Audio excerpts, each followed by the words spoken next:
വെളുപ്പാങ്കാലത്ത് സുബഹി ബാങ്ക് വിളിക്കുന്നതിന് മുമ്പ് ഒരു 2 റക്അത്ത് തഹജ്ജുദ് നിസ്കരിച്ചവര് കൈപൊക്കാൻ പറഞ്ഞ സുബ്ഹാനല്ലാഹ്, കയ്യിലെണ്ണാവുന്നവരെ കൈപൊക്കോ, കയ്യിലെണ്ണാവുന്നവരെ കൈപൊക്കോ. എല്ലാവർക്കും നിസ്കരിക്കാൻ കഴിയില്ല വാപ്പാ, എല്ലാവർക്കും തഹജ്ജുദ് നിസ്കരിക്കാൻ കഴിയില്ല പെങ്ങളെ, എല്ലാവർക്കും തഹജ്ജുദ് നിസ്കരിക്കാൻ കഴിയില്ല. തഹജ്ജുദ് നിസ്കരിക്കുന്ന ഉമ്മ, നീ ആരാണെന്നറിയോ? നിന്റെ സ്ഥാനം എന്തെന്നറിയോ? ഉമ്മ, അല്ലാഹു നിന്നെ സ്നേഹിക്കുന്നു ഉമ്മ. അല്ലാഹു ഇഷ്ടപ്പെടുന്നവർക്കേ തഹജ്ജുദ് നിസ്കരിക്കാൻ പറ്റൂ. കാരണം തഹജ്ജുദ് നിസ്കരിക്കുന്നത് ഭാര്യ അറിയില്ല, മക്കളറിയില്ല, നാട്ടുകാരറിയില്ല, പടച്ചവനെ ഒരാളും അറിയില്ല. നീ രാത്രിയിൽ 2 മണിക്ക് 3 മണിക്ക് നീ എഴുന്നേറ്റ് നിസ്കരിക്കുന്നത് അല്ലാഹുവല്ലാതെ വേറെ ആരും അറിയില്ല. പടച്ചവരെ, ആ നിസ്കാരത്തിന് വല്ലാത്ത പ്രതിഫലമാണ്, ആ നിസ്കാരത്തിന് വല്ലാത്ത പ്രതിഫലമാണ്. പടച്ചവനെ, ഒരാടിന് പാല് കറക്കുന്ന സമയമെങ്കിലും പടച്ചവനെ നീ എഴുന്നേറ്റ് 2 റക്അത്ത് നമസ്കരിച്ച അല്ലാഹു തരുന്ന പ്രതിഫലം എന്തെന്നറിയോ? ഇസ്രാഫീൽ എന്ന് പറയുന്ന മലക്ക് സൂർ എന്ന് പറയുന്ന കാഹളത്തിൽ 2ാമത് മോതുമ്പോ പടച്ചവനെ പള്ളിപ്പറമ്പിലെ ഖബറിനകത്ത് നിന്ന് എഴുന്നേറ്റ് വരുന്ന ഒരു ദിവസമുണ്ടല്ലോ, ഞാനും നിങ്ങളും ഉടുതുണിയില്ലാതെ നഗ്നരായിട്ട് നാളെ പടച്ച റബ്ബിന്റെ കോടതിയിലേക്ക് ഞാനും നിങ്ങളും കടന്നു വരുമല്ലോ. എല്ലാവരും പേടിച്ച് വിറച്ച് തലതാട്ടി പിടിച്ചിരിക്കുകയാണ്, എല്ലാവരും കരയുകയാണ്. യാ വൈലതാ യാ ഹസ്റതാ, എന്റെ നാശമേ, എന്റെ നാശമേ എന്ന് തലതാട്ടി പിടിച്ചുകൊണ്ട് കരയുന്ന ദിവസമുണ്ടല്ലോ. അല്ലാഹുവിന്റെ റസൂല് പറയുന്നു, സഹോദരാ, 2 പേരുടെ തല ഇങ്ങനെ ഉയർന്നു നിൽക്കുകയാ. 2 വിഭാഗം ആൾക്കാരുടെ തല ഇങ്ങനെ ഉയർന്നു നിൽക്കുകയാണ്. അവര് തല ഉയർത്തി പിടിച്ചാണ് നടക്കുന്നത്. അവരാരെന്നറിയോ? അല്ലാഹുവിന്റെ പ്രവാചകൻ സ്വല്ലല്ലാഹു അലൈഹി വസല്ലമ തങ്ങളെ പറയുകയാണ്, മുത്തുനബി അവിടെന്ന് പറയുകയാ, നാളെ പടച്ച റബ്ബിന്റെ കോടതിയിൽ തല ഉയർത്തി പിടിച്ചു വരുന്ന 2 വിഭാഗത്തിൽ ഒരു വിഭാഗം ആരെന്നറിയോ? നിങ്ങളെല്ലാവരും കിടന്നുറങ്ങുമ്പോ, ഈ നാട്ടുകാർ മുഴുവനും കിടന്നുറങ്ങുമ്പോ, ആ 3 മണിക്ക് 2 മണിക്ക് എഴുന്നേറ്റിട്ട് 2 റക്അത്ത് നിസ്കരിക്കുന്ന വാപ്പാ, ദുനിയാവിലെ തഹജ്ജുദ് നിസ്കരിക്കുന്നത് ഒരു മനുഷ്യനും അറിഞ്ഞിട്ടില്ല. എന്നാ നാളെ പടച്ച റബ്ബിന്റെ കോടതിയിൽ വരുമ്പോ നീ തല ഉയർത്തിപ്പിടിച്ച് കടന്നു വരികയാണ്, നീ തല ഉയർത്തിപ്പിടിച്ച് കടന്നു വരികയാണ്. നാളെ അല്ലാഹുവിന്റെ കോടതിയിൽ ആ തഹജ്ജുദ് നിസ്കരിച്ച മനുഷ്യന്റെ തല ഉയർന്നു നിൽക്കുകയാ. 2ാമത്തെ പ്രതിഫലം എന്തെന്നറിയോ? വയുനാദിൽ മുനാദി മിൻ ഖിബലിർ റഹ്മാൻ, അല്ലാഹുവിന്റെ ഭാഗത്ത് നിന്ന് വിളിക്കുകയാ, അല്ലാഹുവിന്റെ ഭാഗത്ത് നിന്ന് വിളിക്കുകയാ. തതജാഫാ ജുനൂബുഹും അനിൽ മലാജി വയദ്ഖുലൂനൽ ജന്ന ബിഗൈരി ഹിസാബ്. 2ാമത്തെ പ്രതിഫലം, തഹജ്ജുദ് നിസ്കരിച്ചവന്റെ തല നാളെ അല്ലാഹുവിന്റെ കോടതിയിൽ ഉയർന്നു നിൽക്കുമെന്ന് നബിയുനാ റസൂലുള്ളാഹി സ്വല്ലല്ലാഹു അലൈഹി വസല്ലം. നീ തഹജ്ജുദ് നിസ്കരിച്ചത് നീയും അല്ലാഹുവും അറിഞ്ഞുള്ളൂ, നീയും അല്ലാഹുവും മാത്രമേ അറിഞ്ഞുള്ളൂ, വേറെ ആരും അറിഞ്ഞില്ല. അതുകൊണ്ട് നാളെ അല്ലാഹുവിന്റെ കോടതിയിൽ ചെല്ലുമ്പോ നിന്റെ തല ഉയർന്നു നിൽക്കും. 2, നിന്നെ അല്ലാഹു വിളിച്ചിട്ട് പറയും, ഇന്ന് നിനക്ക് ഹിസാബില്ല, ഇന്ന് നിനക്ക് വിചാരണയില്ല, നീ തഹജ്ജുദ് നിസ്കരിച്ചവനാ, നീ ആ കാണുന്ന സ്വർഗത്തിലേക്ക് കടന്നുപൊക്കോ എന്ന് പറഞ്ഞ് സ്വർഗത്തിലേക്ക് നിന്നെ കടത്തിവിടുമെന്ന് ആദരവായ പ്രവാചകൻ നബി മുഹമ്മദ് മുസ്തഫ സല്ലല്ലാഹു. അതാണ് രാത്രി നിസ്കാരത്തിന്റെ പ്രതിഫലം, അതാണ് രാത്രിയിലെ നിസ്കാരത്തിന്റെ പ്രതിഫലം. അതുകൊണ്ടാ പറയുന്ന നിസ്കരിക്കാൻ നാളെ അല്ലാഹുവിന്റെ കോടതിയിൽ ഹിസാബില്ലാതെ സ്വർഗത്തിലേക്ക് കടന്നു പോകാം. അല്ലാഹു നമുക്ക് ഭാഗ്യം തരുമാറാകട്ടെ.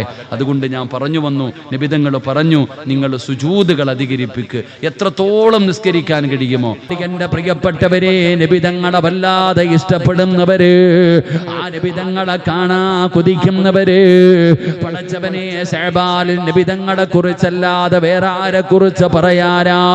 അതുകൊണ്ട് നബിതങ്ങളെ കുറിച്ച് പഠിക്കാം. മഹാനായ ആദരവായ പ്രവാചകൻ നബി മുഹമ്മദ് മുസ്തഫ സല്ലല്ലാഹു അലൈഹി വസല്ലമ തങ്ങൾ ആ പ്രവാചകന്റെ സ്വഹാബകളിൽ ആ പ്രവാചകന്റെ ഖാദിമാണ് മഹാനായ റബീഅത്ത് ഇബ്നു കഅബുൽ അസ്ലമി റളിയല്ലാഹു തആല അൻഹു. ഒരു ചെറുപ്പക്കാരനായ സ്വഹാബിയാണ്. പ്രവാചകനെ ചെരുപ്പെടുത്തു കൊടുക്കാൻ, പ്രവാചകന് വെള്ളമെടുത്തു കൊടുക്കാൻ മുത്തുനബിയുടെ ഖാദിമായി നടക്കുന്ന ഒരു സ്വഹാബിയാണ് മഹാനായ റബീഅത്ത് ഇബ്നു കഅബുൽ അസ്ലമി റളിയല്ലാഹു തആല അൻഹു. ആ റബിയ എന്ന് പറയുന്ന ചെറുപ്പക്കാരൻ അവിടെന്ന് പറയുകയാ, ഒരു ദിവസം അല്ലാഹുവിന്റെ പ്രവാചകൻ സ്വല്ലല്ലാഹു അലൈഹി വസല്ലമ തങ്ങളുടെ കൂടെ അവിടെന്ന് യാത്ര ചെയ്യാൻ എനിക്ക് അവസരമുണ്ടാവുകയാണ്. മുത്തുനബിയുടെ കൂടെ യാത്ര ചെയ്യാൻ, അല്ലാഹുവിന്റെ പ്രവാചകന്റെ കൂടെ ഒരു രാത്രിയിൽ ചെലവഴിക്കാൻ അല്ലാഹു എനിക്കൊരവസരം തരികയാണ്. പടച്ചവനെ, അല്ലാഹുവിന്റെ പ്രവാചകൻ സ്വല്ലല്ലാഹു അലൈഹി വസല്ലമ തങ്ങളുടെ കൂടെ ഒരു യാത്രയിൽ പോകുവാനും ഒരു രാത്രിയിൽ നബി തങ്ങളോടൊപ്പം ചെലവഴിക്കുവാൻ ഭാഗ്യം കിട്ടിയ സ്വഹാബിയാണ് റബീഅത്ത് ഇബ്നു കഅബുൽ അസ്ലമി റളിയല്ലാഹു തആല അൻഹു.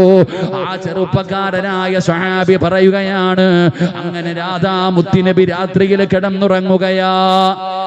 അല്ലാഹുവിന്റെ പ്രവാചകൻ സ്വല്ലല്ലാഹു അലൈഹി വസല്ലമ തങ്ങൾ പാതിരാത്രിയിൽ നബി തങ്ങൾ കിടന്നുറങ്ങുകയാണ്. പടച്ചവനെ, വല്ലാത്ത തണുപ്പാണ്. റബിയ അവിടെന്ന് ചിന്തിക്കുന്നു, റബ്ബേ, അല്ലാഹുവിന്റെ പ്രവാചകൻ എന്തായാലും രാത്രി ഇബാദത്തിനു വേണ്ടി എഴുന്നേക്കുമല്ലോ, ഉളുവെടുക്കണമല്ലോ, വല്ലാത്ത തണുപ്പാണല്ലോ, പച്ചവെള്ളത്തിൽ ഉളുവെടുക്കാൻ പ്രയാസമാണല്ലോ. അതുകൊണ്ട് റബീഅത്ത് ഇബ്നു കഅബുൽ അസ്ലമി എന്ന് പറയുന്ന ചെറുപ്പക്കാരൻ പടച്ചവനെ ചൂടുവെള്ളം തയ്യാറാക്കുകയാണ്. അല്ലാഹുവിന്റെ പ്രവാചകൻ സ്വല്ലല്ലാഹു അലൈഹി വസല്ലമ തങ്ങൾക്ക് ഉളുവെടുക്കാൻ അവിടുന്ന് ചൂടുവെള്ളം തയ്യാറാക്കുകയാണ്. പടച്ചവനെ, വെള്ളം തയ്യാറാക്കിയിട്ട് അല്ലാഹുവിന്റെ പ്രവാചകൻ സ്വല്ലല്ലാഹു അലൈഹി വസല്ലമ തങ്ങളുടെ റൂമിന്റെ മുമ്പിൽ വന്ന് നിൽക്കുകയാണ്. എപ്പോഴാണ് നബി തങ്ങൾ എഴുന്നേക്കുന്നതെന്നറിയില്ല. അതുകൊണ്ട് നബി തങ്ങൾ എഴുന്നേക്കുമ്പോൾ അവിടുന്ന് കൊടുക്കുന്നതിന് വേണ്ടി വെള്ളവും തയ്യാറാക്കി കാത്തു നിൽക്കുകയാണ്. മഹാനായ നബിയുനാ റസൂലുള്ളാഹി സ്വല്ലല്ലാഹു അലൈഹി വസല്ലമ തങ്ങൾ അവിടുന്ന് ഉറക്കത്തിൽ നിന്ന് എഴുന്നേക്കുകയാണ്. നബി തങ്ങളുടെ വാതിൽ തുറന്ന് പുറത്തേക്ക് ഇറങ്ങുമ്പോ റബീഅത്ത് ഇബ്നു കഅബുൽ അസ്ലമി റളിയല്ലാഹു തആല അൻഹു ആ ചെറുപ്പക്കാരൻ അല്ലാഹുവിന്റെ പ്രവാചകന്റെ കയ്യിലേക്ക് വെള്ളം കൊടുക്കുകയാണ്. ഇതാ നബിയേ ചൂടുവെള്ളം, ഇതാ നബിയേ ചൂടുവെള്ളം. ഉളുവെടുക്കുന്നതിന് വേണ്ടിയുള്ള വെള്ളം നബി തങ്ങളുടെ കയ്യിലേക്ക് കൊടുക്കുകയാണ്. അല്ലാഹുവിന്റെ റസൂലിന് വല്ലാത്ത അത്ഭുതമാവുകയാണ്. മുത്തുനബി അവിടുന്ന് ചൂടുവെള്ളം ചോദിച്ചില്ലല്ലോ.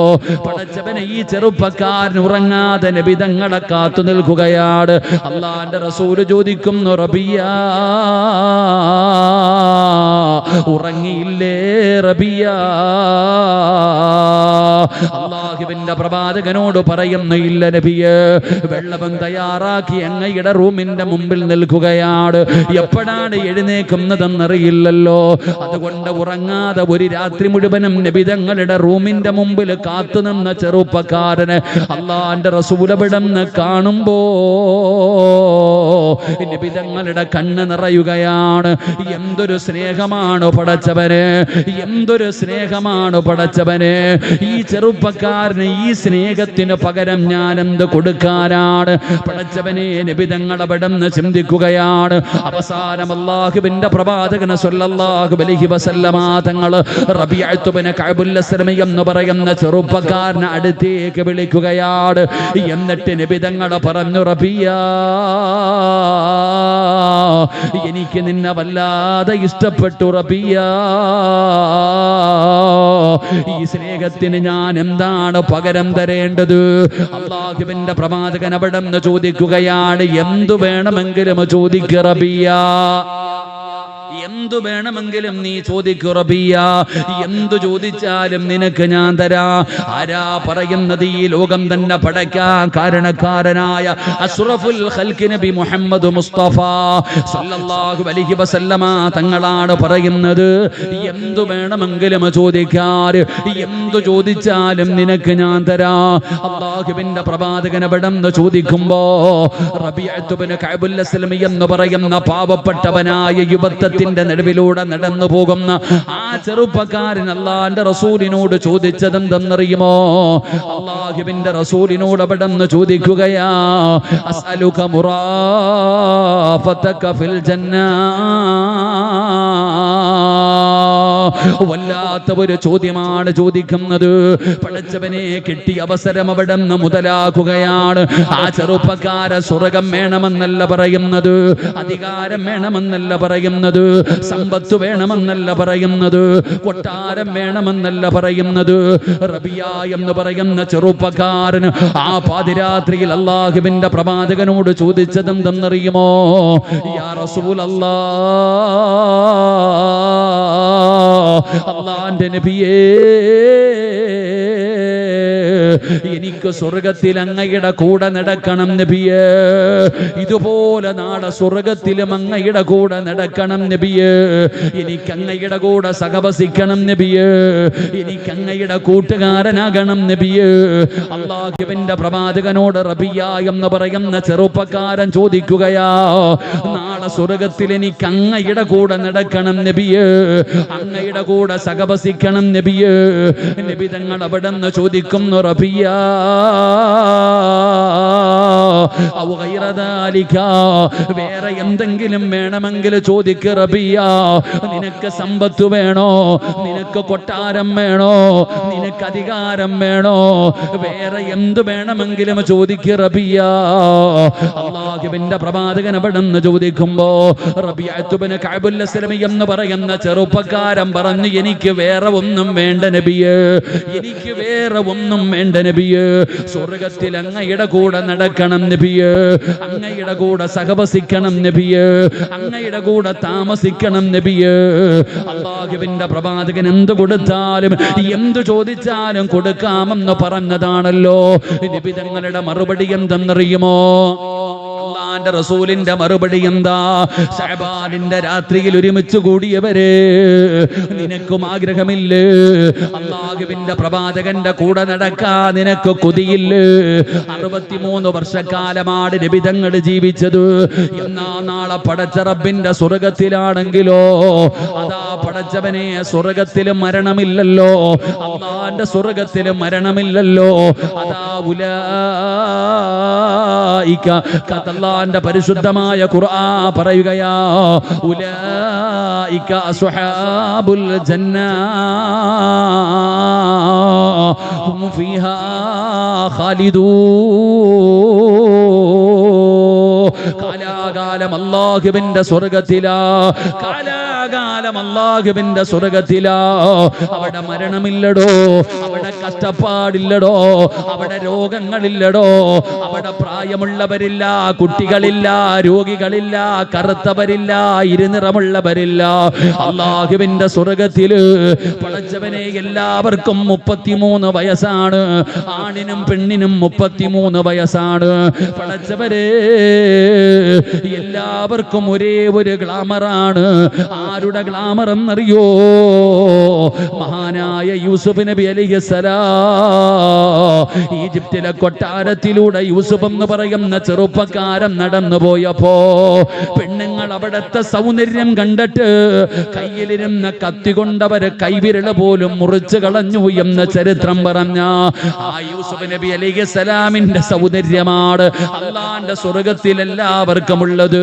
എല്ലാവർക്കും 33 വയസ്സാണ്. അവിടെ കഷ്ടപ്പാടില്ല, അവിടെ ദാരിദ്ര്യമില്ല, അവിടെ പ്രയാസമില്ല, അവിടെ ജോലിക്ക് പോകേണ്ട കാര്യമില്ല. പടച്ചവനെ നിസ്കരിക്കണ്ട, നോമ്പ് പിടിക്കണ്ട, വഅദ് പറയണ്ട, വഅദ് കേൾക്കണ്ട, സദക്ക കൊടുക്കണ്ട.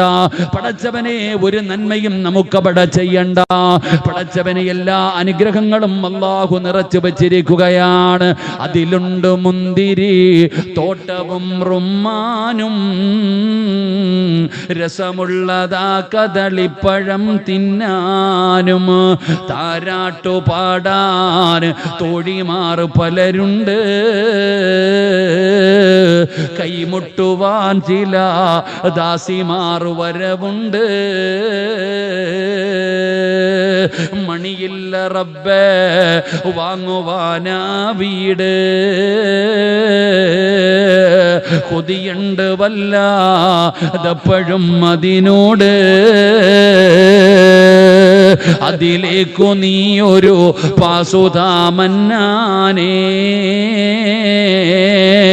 അതു നിന്റെ പക്കൽ മാത്രമാഹന്നാനേ. അള്ളാന്റെ സ്വർഗത്തില് നിസ്കരിക്കണോ, നോമ്പ് പിടിക്കണോ? സെറ്റാരെന്തിയപ്പോ പോയാ മോനെ ഇത്തിരി ഡിലേ കിറോ. അള്ളാഹുവിന്റെ സ്വർഗത്തിൽ കഷ്ടപ്പാടില്ല, നിസ്കാരമില്ല, നോമ്പില്ല, സദക്കയില്ല, എന്ത് വേണമെങ്കിലും തിന്നാം, എന്ത് വേണമെങ്കിലും കുടിക്കാം. അള്ളാന്റെ സ്വർഗത്തിൽ നമുക്ക് ഇഷ്ടമുള്ളതുപോലെ നടക്കാം. അവിടെ ആരും വഴുതു പറയാനും ഉപദേശിക്കാനും നസീഹത്ത് പറയാനും ആരും വരില്ല.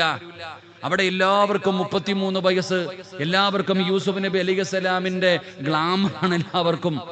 അതോട് കുടുംബത്തെ പോറ്റണ്ട, ദാരിദ്ര്യം ഉണ്ടാകുന്ന ഭയക്കണ്ട, എന്റെ പ്രിയപ്പെട്ടവരെ കിളയ്ക്കേണ്ട, പൂട്ടേണ്ട, വെയിൽ കൊള്ളേണ്ട, അവിടെ ഒന്നുമില്ല. അള്ളാഹുവിന്റെ സ്വർഗത്തിൽ ഇങ്ങനെ അടിച്ചു പൊളിച്ചു നടക്കാം. ആ സ്വർഗത്തിൽ മഹാനായ നബിയുനാ റസൂലുള്ളാഹി സ്വല്ലല്ലാഹു അലൈഹി വസല്ലമ തങ്ങളുടെ സ്വർഗത്തിലെ കൂട്ടുകാരനാകാൻ കഴിയണം. ആ നബിതങ്ങളുടെ കൂടെ നാളെ സ്വർഗത്തിൽ നടക്കണം. അള്ളാഹു അതിനുള്ള ഭാഗ്യം തരുമാറാകട്ടെ. ഒരു ആമീൻ പറയാൻ പോലും മനസ്സില്ല, പിന്നെ എങ്ങനെ നമുക്ക് ഭാഗ്യം ഉണ്ടാവുക?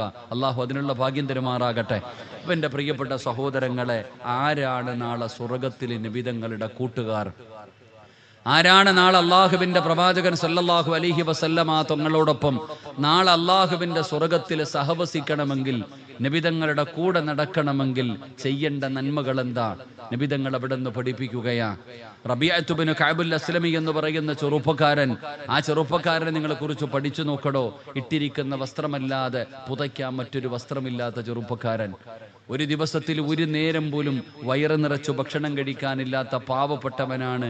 എന്തു വേണമെങ്കിലും ചോദിക്കാൻ പറഞ്ഞപ്പോൾ ആ ചെറുപ്പക്കാരന്റെ ചോദ്യം, നാളെ സ്വർഗത്തിൽ എനിക്ക് അങ്ങയുടെ കൂടെ നടക്കണം നബിയെ, നിനക്ക് വേറെ എന്തെങ്കിലും വേണോ? എനിക്ക് വേറെ ഒന്നും വേണ്ട, എനിക്ക് സ്വർഗം മതി. അള്ളാഹുവിന്റെ പ്രവാചകൻ സല്ലല്ലാഹു അലൈഹി വസല്ലമ തങ്ങൾ പറഞ്ഞു, സ്വർഗം ഞാൻ വാങ്ങിത്തരാം. അള്ളാഹു നമുക്ക് നൽകുമാറാകട്ടെ. നബിതങ്ങൾ പറയുന്ന സ്വർഗം വേണോ? ഞാൻ തരാം, നിന്നെ ഞാൻ കൊണ്ടുപോകാം, നിന്നെ സ്വർഗത്തിൽ ഞാൻ കൊണ്ടുപോകാം.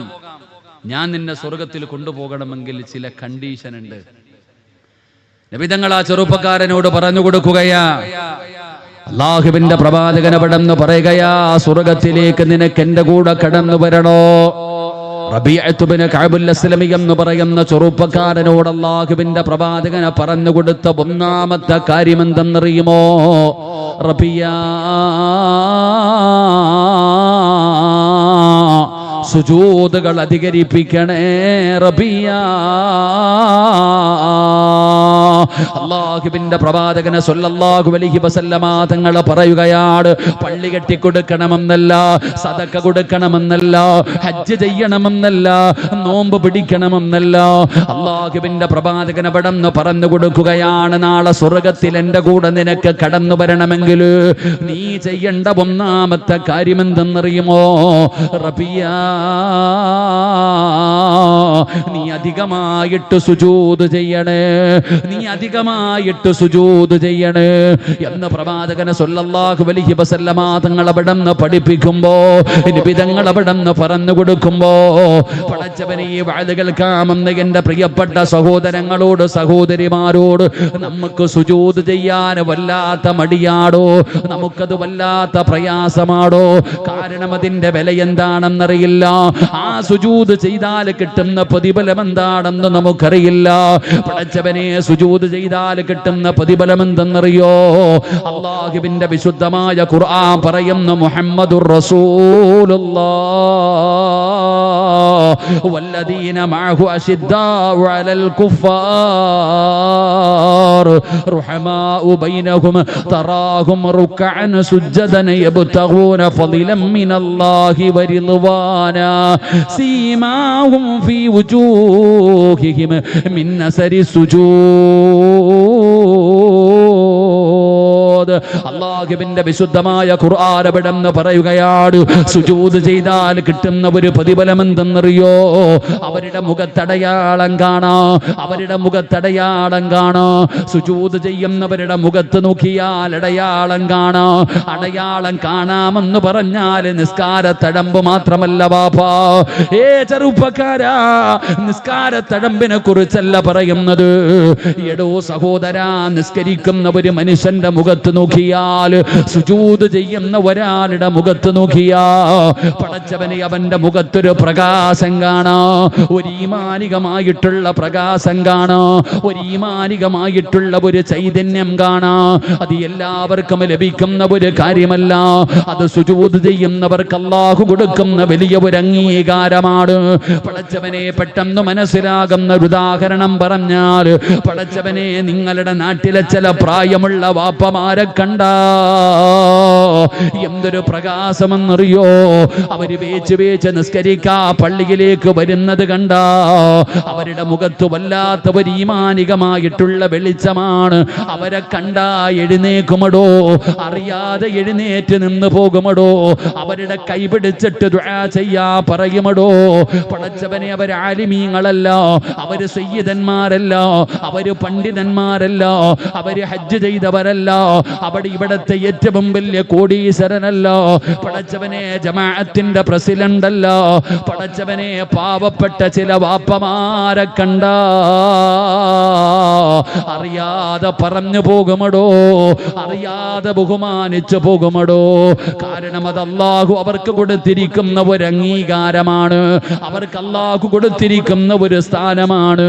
അസൂയപ്പെട്ടിട്ട് കാര്യമില്ല. എനിക്കങ്ങനെ ഒരു സ്ഥാനം ലഭിക്കുന്നില്ലല്ലോ, ഞാൻ ഏറ്റവും വലിയ സമ്പന്നനാണല്ലോ, ഞാൻ പള്ളിക്ക് ലക്ഷങ്ങൾ കൊടുത്തവനാണല്ലോ, ഏത് നല്ല കാര്യത്തിനും കൊടുക്കുന്നവനാണല്ലോ, വർഷാവർഷം ഹജ്ജിന് പോകുന്ന ഹാജിയാണല്ലോ, ജമാഅത്തിന്റെ പ്രസിഡന്റും സെക്രട്ടറിയുമാണല്ലോ. എന്നെ ബഹുമാനിക്കുന്നില്ലല്ലോ, എന്നെ കാണുമ്പോ എഴുന്നേക്കുന്നില്ലല്ലോ.